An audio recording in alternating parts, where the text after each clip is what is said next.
But really, thank you so much for joining me. I know we have really been trying to get together, so this is awesome for me. We finally made it happen. So I'm super excited for us to talk about how to find your voice.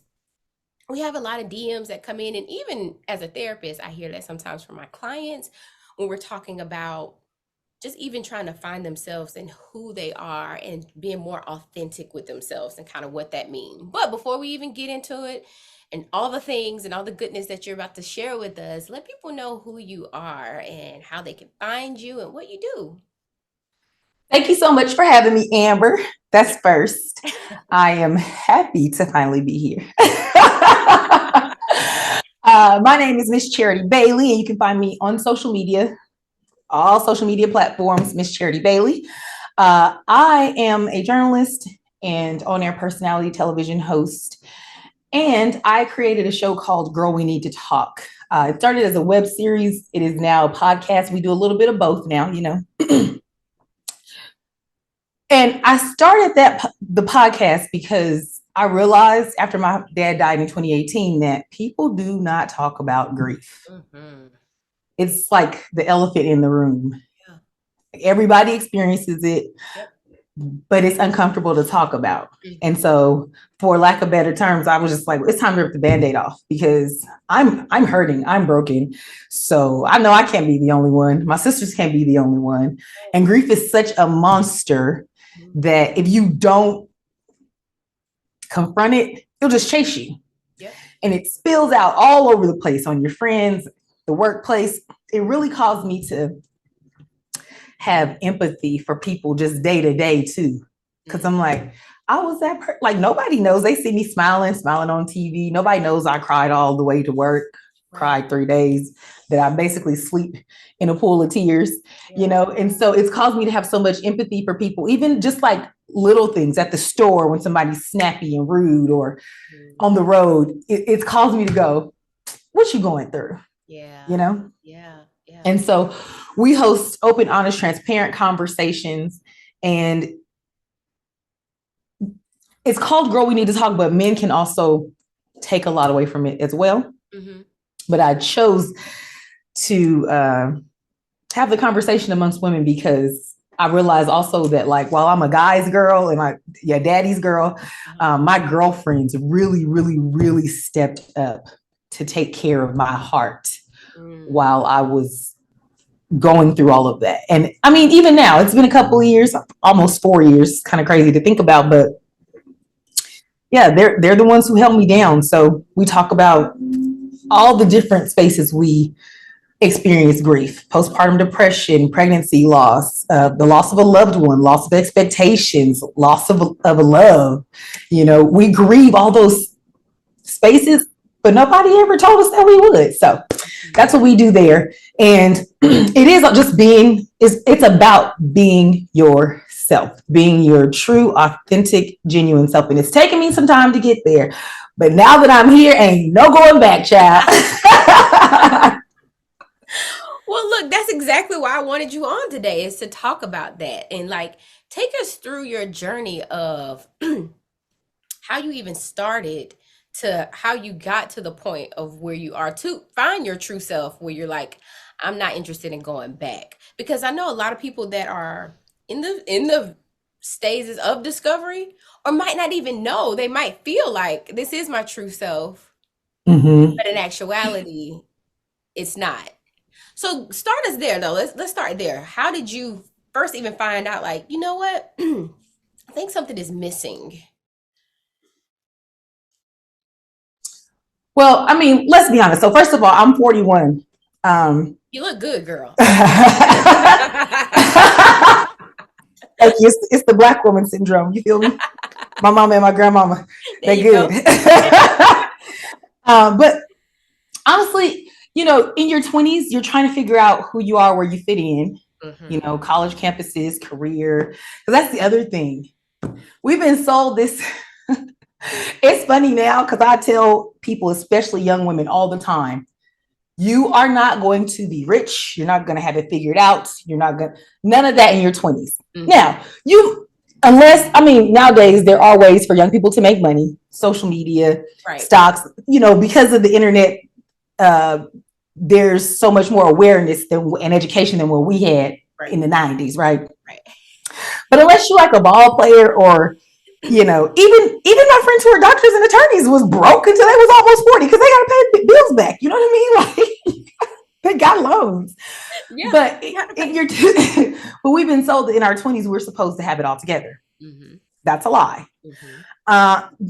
When I hit 30, I was like, something's different. Like I feel like I went to bed at 29 and woke up at 30 with this different level of confidence. And I remember I told my mom, I was like, why you didn't tell me when I woke up at 30, I was gonna like be able to like move the room with just like my eyes, And she's like, well, honey, that's because you're a lot more confident than I was. I didn't have that. And I was like, okay. She said, you're like your grandmother. I'm like, okay.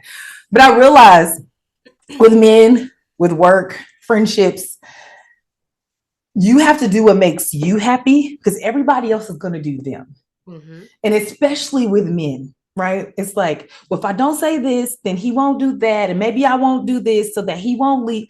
Listen, sis, he gonna do what he gonna do regardless. Either way. So you may as well speak up for yourself. Mm-hmm.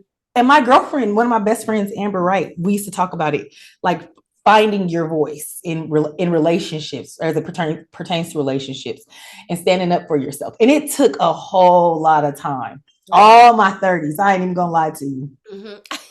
But it was like I was in these bum relationships. Listen, let's be clear. Like 39. Honestly, I really just did a clean sweep. Like if it does not bring me joy, if it does not satisfy me, then I don't want it. I don't want any part of it, But the latest part of my journey, the part that has brought me to where all of you know me, it really, again, the Band-Aid got ripped off when my dad passed away. Because what happens when you lose a parent is there's this, I describe it as like if you're a puppet and one of your strings go loose. Mm-hmm. And again, me and my daddy were tight. My sisters, we all like had a close relationship with him. An interesting relationship because he was also going through his own mental health stuff. And so we went through periods of like not talking to him and all that stuff. So therapy really helped me navigate who I am, what I want out of life, who I don't want to be, what I don't want to tolerate. Mm-hmm. Losing my dad forced me to look at the generational things in our family. Mm-hmm. And I'm so much like my dad that I was like, yo, if I don't fix this, I'm going to explode. Mm. Like I'm going to self-destruct. Mm-hmm. And my daddy died of a stroke. We have heart failure in our family, diabetes. I mean, you name what's associated with Blackness when it comes to health, we have it. And I was 372 pounds at my highest weight. Wow. And so I realized that something was really wrong after he passed away and I didn't eat for like 2 days and I had gained 10 pounds. Wow. So he died in 2018, but in 2016, I had a 5-week menstrual cycle. And apparently my body was shedding fibroids. And it was ripping me apart. Uh-huh. So I'm overweight. My hormones are out of control. Now my dad has died. Like the crazy part is I went to start seeing my therapist, Miss J, mm-hmm. the Saturday after he passed away. And I didn't even, he was in hospice. So you just never know. It could be today. It could be 3 weeks from now. Mm-hmm. But the way God would have it is that like I had been trying to get in to see Miss J forever. Mm-hmm. And she's like, oh, I have Saturday, the 23rd open. And he died on the 20th. And I went in there and I said, I'm fine. Like I've been waiting for this. Like, it'll be fine. I've already lost my grandmother that was close to me. And I'm fine. And she was like, okay. Because she knew I was not going to be fine. Yeah. She's not okay. Yeah. Right. You're not going to be okay. And I was not okay. And that roller coaster that took place like that first 2 years is what had me start peeling back the layers. Who am I? Why do I date the people that I date? Why do I have these unhealthy habits? Why do I overeat? Why do I rage out? Like all of these unhealthy things that I realized that also were things that my dad was battling. Then you add to the fact that he's like a kid that grew up in the 60s in Mississippi under Jim Crow, didn't have the tools and resources of therapy. And that wasn't even a thing. That was like, and so I really just had to dig in deep. And so it's like one thing led to another, right? So therapy helped me navigate all of those pieces of my life. And that's what led me to have gastric sleeve surgery. And I had it in 2020 during the pandemic. Yeah. And so I was leery about it. So you did it during the pandemic? I did it during the pandemic. So here's the thing. They had booked me May 2020 because I was like, we got to get this going because I had all these things booked, like, how it is. Like, right. I have events, I got travel, all the things. And then my daily taping schedule for right this minute, like you host a national TV show 5 days a week, you're taping 2 shows a day. Like, and so they said May 20th. And I was like, okay, cool. I didn't know when we booked that in February that the world was going to shut down in March. That part, right. And so they were like, oh, you can have one person come in with you. And then they were like, well, everything shut down. There will be no cosmetic surgeries. And I live in Arizona. So a week before my surgery, they called me and they said, if you still want to have it, we're opening back up. What? And I was like, yeah, girl. I was like, I don't know, but right. I don't know. Right. Like, also, I'm a Black woman. Like, you want me to come in there by myself? Because now we can't have a person come in, and like, right. Our mortality rates are just higher. It's just a whole thing. And I had gotten close to the staff, and the intake woman was like, listen, I'm gonna level with you. She's like, this might be the best time to do it because our outpatient floor is right on top of labor and delivery. We have scrubbed everything and it hasn't been used since we shut down. So you'll be like one of the first people in there. But she goes, we can push it out to June, July, August. I think she said September. She goes, but we think we're going to have another shutdown because the numbers are not looking good. So I did it. My sister came to take care of me, but she couldn't come. She couldn't come into the room with me. The thing is, though, you asked me what brought me to this point. It's all of it. But even in that, right, my sister came, she stayed with me for 2 weeks. God bless her heart. Only a sister is going to, like, take care of your wounds, wash your booty butt naked in the shower, Like, I just stood in the shower and cried one day. I was like, my baby sister loves me, But I had to sit in silence because also, everybody else had their group of people that could come in and out. I had a major surgery. Yeah. My doctor was like, my surgeon, he was like, I don't want anybody. He was like, you can have one person, but they better be very careful because if you catch COVID, it's going to be 10, 20 times worse for you. I didn't have anything but time and isolation in here. And I had to get real honest with myself. And especially for somebody like me, who's an emotional eater, I couldn't eat it away. Remember, I just had gastric sleeve surgery. The smell of food at one point, like the first 3 months was hell for me. So I couldn't eat it away. I couldn't drink it away because I couldn't drink at the time. I couldn't, cover it up with going to hang out with friends or have friends over. There was no distractions. Right. It was me, myself, and I. So what are we going to do here? And it was me getting in deep with myself and going, you got to fix this because you're about to be a whole train wreck. And that was 39. I turned 40 in COVID. And even since then, at 41, like this season 3 of Girl, We Need to Talk is all about self-discovery because I just needed a reset. Like, my chiropractor told me one time, he goes, we're just onions. You peel back layers and then you find something new. So, my mantra was happy, healthy, whole. And what I've learned is that just when you fix one thing, something else shows up or somebody shows up to show you that you ain't healed that.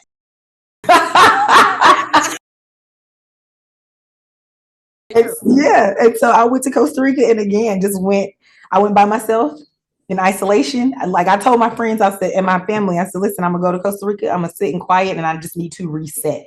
Don't think I'm going crazy. I love it. Cause I'm not. I'm gonna shave my hair. I did too, Jeff. I shaved it. I was like, I'm gonna get a tattoo. My new tattoo says love, abundance, overflow. And that's what I've just been trying to live in, you know? Now, I landed in in San Juan, excuse me, San Jose. I shaved it in the hotel room that night, and the next day I got on a shuttle to go to Puerto Viejo. So when I called her, I had my hood on. I was like, I'm looking like Jada Pinkett on Set It Off. Get me to the next town, child. Let's go. And then when I got there, I had somebody clean it up for me. But it just, even that was just so freeing. And people were like, are you sure? You know, it might not look good. Listen, if it don't look good, I'm gonna get a wig. Yeah. But it was the most freeing thing, Amber. Like there was so much adrenaline and energy running through my body. Mm-hmm. Like we did an episode on Girl We Need to Talk, and it's on my YouTube. My YouTube channel is Miss Charity Bailey as well. But like there was just so much energy. Like I was like, like I couldn't believe I did it. But I did, and it was great, you know. But that, how do you find yourself? You go look for her. Yeah. That's the honest answer. But it's not easy. And it's so popular on social media now. Healing, everybody makes healing look so great. It's so aesthetically pleasing. It's white backgrounds like I have behind me. And you're just healing. Child, that is not pretty. Healing is not pretty. It is ugly. And you cry a lot of ugly tears. It is. And it's something that you also cycle through, because something that you thought you may have healed from, you may have to do it again because it may come back up. Right. And again, until you pass the quiz. Yes. Until you pass it. Because then, and what I learned is the quizzes only lead to the test. You're like, here we go. All right. So here we go. God dog. Exactly. God dog it. I thought I passed the pop quiz, Jesus. Now here we go with a whole test. What? Okay. So, but if we would have never been in quarantine, but I do believe everything happens for a reason, and it was all aligned for you to have that time. But if you were never in quarantine, do you think you would even got to this point? Probably not. Mm-hmm. I know that I had already started. Actually, yes, I would have gotten to this point, but I would have gotten here in a different way, quite frankly, because I believe that we're always where we're supposed to be on our journey. If we lean in, yeah. Again, you can fight it, but that's just stupid, right? And I learned that it's just stupid. Mm-hmm. Because also, here's what I hate when people are like, I've been doing my work, and then there's suddenly some like guru, and you're like, oh gosh, shut up, you know? But I will say that when you start to do your work, you see where other people have not. Yeah. Because it's blaring. And for me, it's not even so much, ooh, y'all need to do your work. It's, oh my gosh, that was me. Yeah. I see it because I know it. Mm-hmm. Like it was me. Right. So I had already planned on having the surgery. So maybe we don't go into quarantine. I have the surgery and something else leads me to the silence. Yeah. Even now, as we are recording this, like I've been in the house by myself a whole month because I injured myself, right. You know, mm-hmm. And I can't get up and go out. I couldn't fly home for Thanksgiving.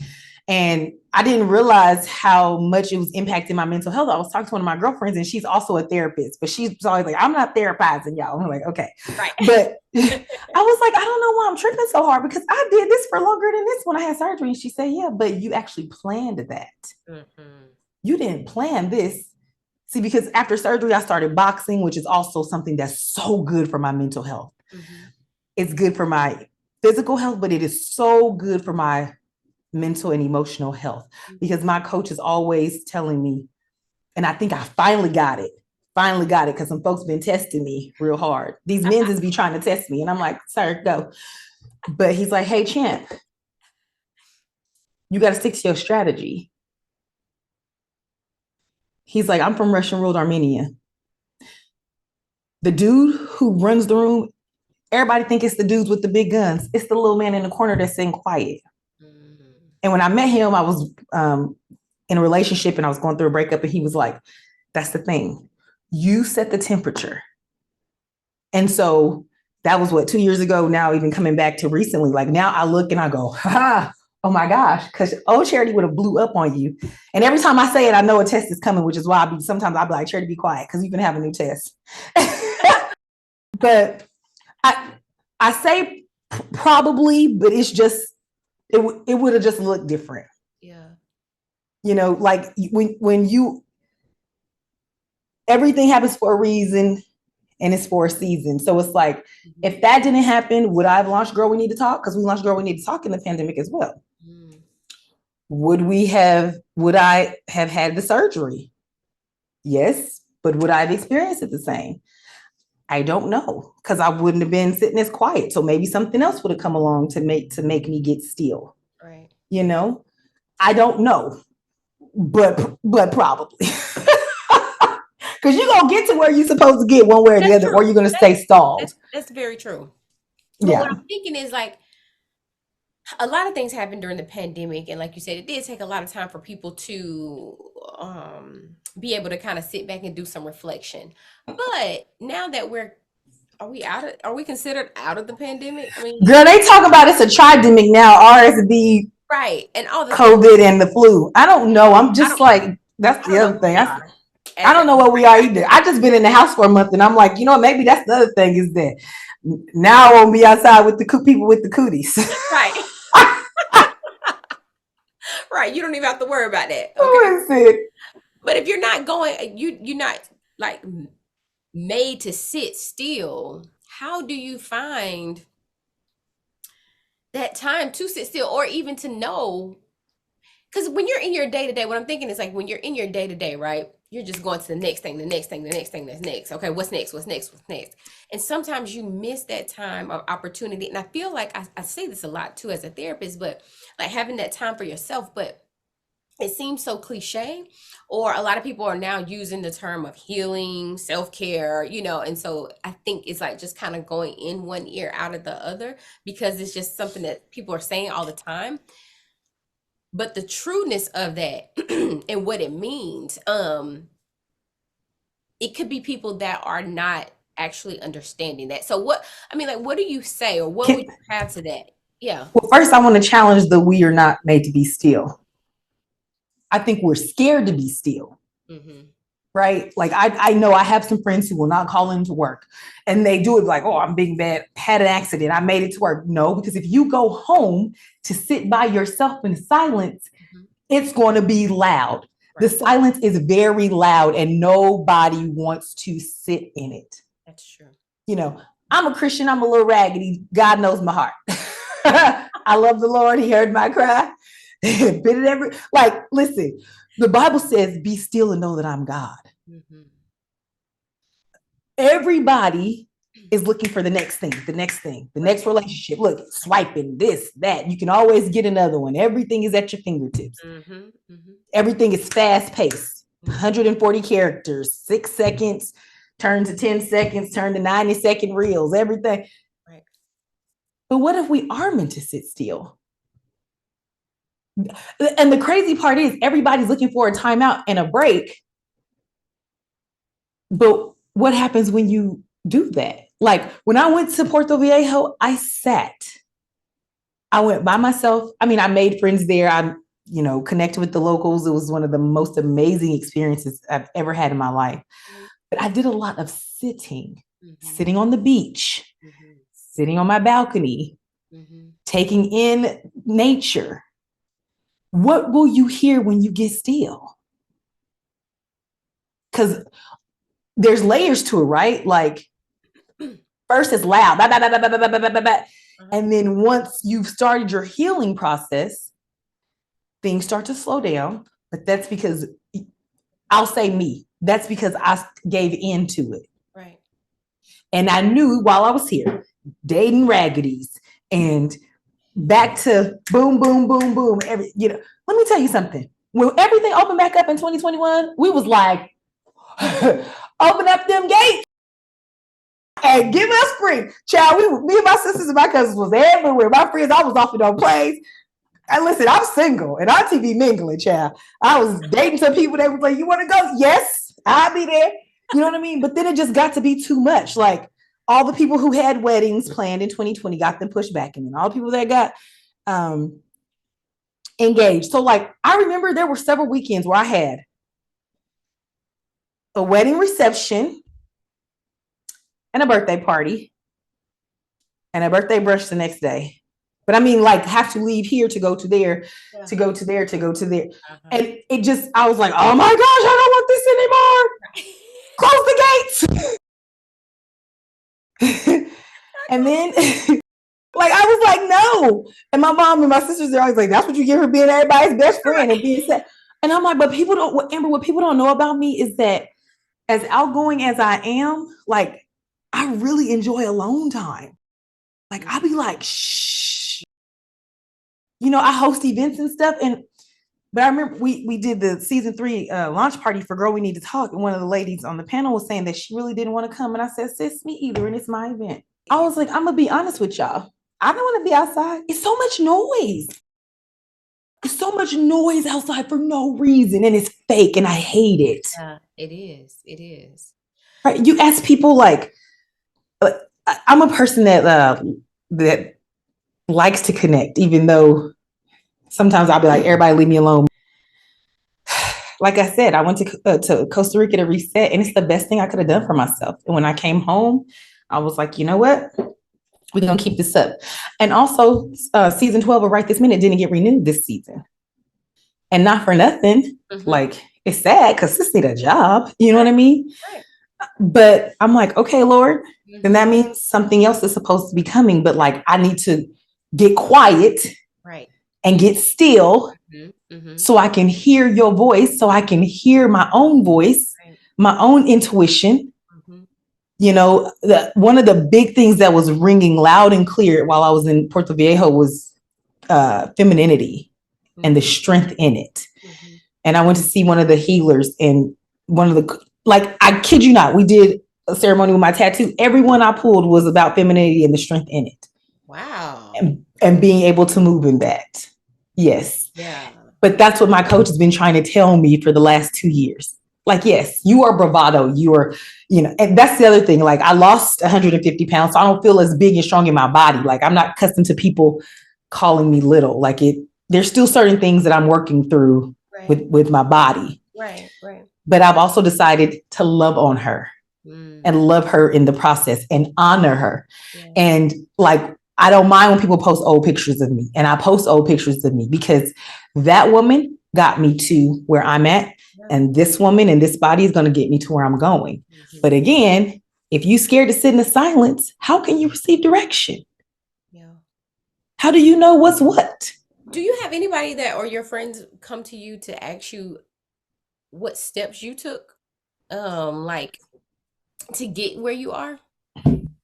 Like, well, for example, if we got somebody in the audience that's listening and they're like, I really want to do that, but I have no idea where to start. Like, she's telling me to sit, and I just don't even know how to sit. Because when I sit with my phone. Turn it off. Turn it off. That's a big one though, for real. Cause like, so I deleted some apps and stuff. You know, I was still doing my stories and all. But like, social media is such a big part of our lives and our businesses, you know? And so the thing is, I don't know that I knew that I was doing something so grand until the transfer. I just knew that I was in transformation mode, and I had to change or else. I don't know if you've ever been in a point where it's like, I remember when I was young, I grew up in the hood. I grew up in Del Paso Heights. Very proud of my community. They just won a state championship because that's what we do. It was coined the deepest part of hell when we were growing up. Yeah. And the thing is, I remember I told my dad at 19, I was like, Daddy, if I don't leave, I'm going to die. Now, at the time, I was experiencing a lot of physical death around me. My friends getting gunned down. Like that was right after my cousin had gotten shot and I was there. So they were shooting at me too. Like it's a lot. It's trauma, right? Then after I got laid off in 2008, I was working for CBS in Chico as a journalist. And I got laid off. And I remember that defining moment where I was like, because I stayed there for 2 years. And that 2 years was like one of the hardest 2 years of my life. Like my uncle died by suicide on my sister's wedding day. I couldn't find a job. Like I would go to like the third round of jobs, just like in PR and marketing, because that's where my background is. TV was in the dumps. So I was like, I'm just going, be in the corner right quick and go back. Now I couldn't land a job. They would like take me through the third one where you present and then take my presentation and be like, sorry, you didn't make it. And you're like, well, give back my stuff then, Give me back my stuff. But I had a defining moment there too, where I was like, I have been in a lot of situations. I have never lost hope. I'm losing hope. You know what happens to you when you lose hope? Like, and I was like, I got to get out of here. So for me, perhaps I've always been in touch with myself in some manner where it's like, you must change right now or else. At 372, you must change right now or die. Right. You are on here's the thing. My surgeon told me, he was like, I don't even know if we can get this passed because you look like a pillar of health on all of your blood work in my labs. Yeah. But it's always been that way because I've always worked out. Like my sister used to say, she's like, people think that because you're like overweight, that you're out of shape. She's like, you outwork all of us in the gym. And then I hurt my ankle, the tendon in my ankle. And I was like, yeah. So now I'm hurting myself. I love boxing. So I hurt my tendon in boxing, trying to lose weight, but I can't because I'm injuring myself. So now I'm on a hamster wheel. If you pay attention to the signs and patterns of your life, the answer is always there. But again, you got to pay attention and tap in. And I will say, because I grew up in a Christian household, I've always been taught to hear the Holy Spirit. My mother always talked about intuition. And even now, she's like, now the 40s, that's your sweet spot. I'm like, yes, child, it is. So she says her 40s were the best time in her life. And I was like, and you was just fresh off a divorce. I'm out here single. When my mom asked me questions, I say, do you want the mama friend answer, or you want the mama daughter answer? But no, it's like, listen, your intuition is talking to you. The signs are there, right? You injured yourself trying to work out, and you're working out because you're trying to lose weight, but you can't lose weight because you're injured. Okay, that means it's time to make a change, right? Yeah. Okay, your dad died, and you're blowing up on people. I sent my girlfriend a text one day that said, I'm not okay. Here's the thing. I was lighting people up who deserved it, but I was just like giving it to them. You feel me? Like, I'm from Sacramento. Bay Area culture is the thing, but like, and Sacramento's not the Bay. So don't y'all come over here on Amber's thing telling me that, because I know, I get it. Okay. I grew up in Sacramento. It is not the Bay, but it's close enough and we share culture. Here's the thing. I was blowing up on people that absolutely deserved it. It's just that typically when somebody deserves it, you do it poised, right? But since I wasn't in a good place, I was like, you don't get to get in a good place either. Right. So guess what? I'm just going to shoot. I flashed a couple people at work. Listen, it was not, the signs were all there. Yeah. Like, yo, like something's got to give, or you're going to lose your job. You're going to lose your freedom. But even with that, I was like, I realized that I'm so much like my father. He did not like people being picked on or bullied, and people would tell him what happened. He would go set the house on fire and then be labeled the arsonist. And that happens to us as Black women all the time. We'd be wearing our capes for everybody at work. I go and go. But it's like, who's standing up for me? Right. Mm-hmm. And y'all won't give your truth. I give it for all of us. Right. And now I'm in the principal office. Right. Or the HR office. You feel me? Like, and so it was like, you must make a change. A change must come. And then it shows up in relationships. You're like, oh, I didn't know I was capable of that. But my dad was abusive to my mother. Right. So there's all these pieces that I had to pull. Like, how do you compartmentalize and say two things can be true at once? People always look at me sideways when I say my dad was my hero, my soulmate. Like, he understood me better than most people. Like, we had the same tenacity. Like, he taught me life lessons through football and boxing. And, even now I'm very progressive, but I'm also very traditional in relationships because he old school. Like, you take care of the inside of the house, I'll take care of the outside, like. And all of that was just like, then you run that up against a man who was abusing your mom. And I tell people often, I'm like, don't hit me because I'm not the one. Like, but it's this balancing act, right? Like, my dad sat me down when I was like 5 and said, you black, you a girl, ain't nobody gonna give you shh. Right. And he also said, don't let men do X, Y, Z or treat you this way. Or if a man touches you, I'll take him out. But like, you touch my mama, you feel me? Like, it's like, right. That's the space that I lived in. And so then, okay, I'm dating someone and he's gaslighting me, or he does this or he does that. And I'm like, woo, that's a trigger. Again, it's the signs and the patterns that you gotta pay attention. You gotta know yourself to know it's time to change. Okay, he got to go. But once he goes, what did that teach you about what you need to fix and heal? Right. Because he can go, but like, the next person will just set you off in a different way because it's really not about him. Like, that's not healthy. So he got to go, but it's about you, sis. And so again, if we pay attention to the signs, we pay attention to ourselves, we listen to ourselves, like, you will never steer you wrong.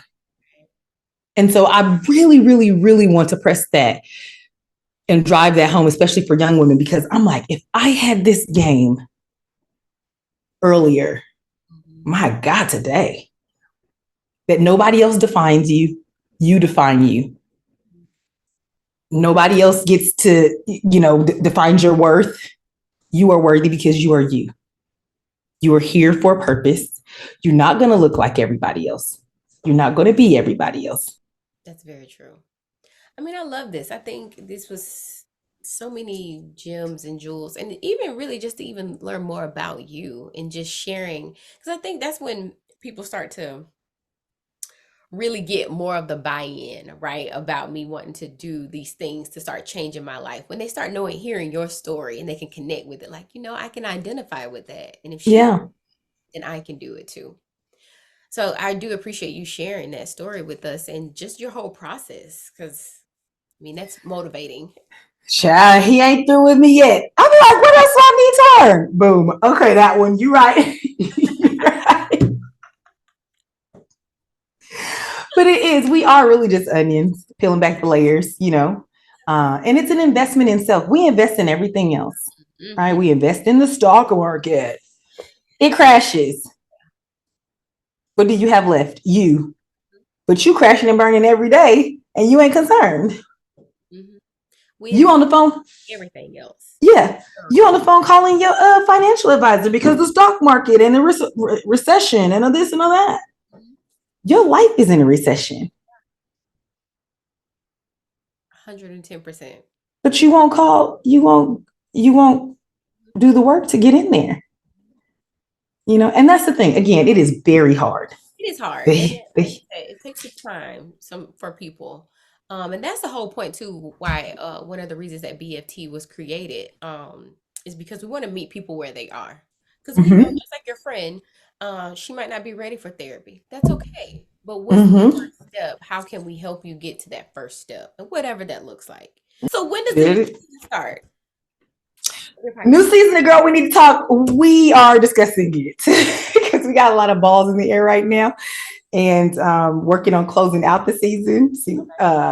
And we do typically launch in the fall, but we're talking about restarting a little bit earlier because there's a lot to talk about. The topics are limitless. I mean, you know that though.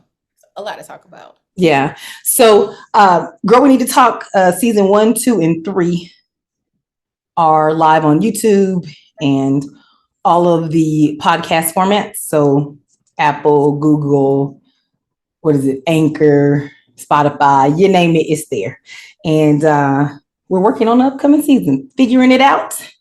And because the other thing is, everything should be done with intention and be on purpose, And so, yeah, I'm listening here and just we're figuring it out. So what else can we do to support you?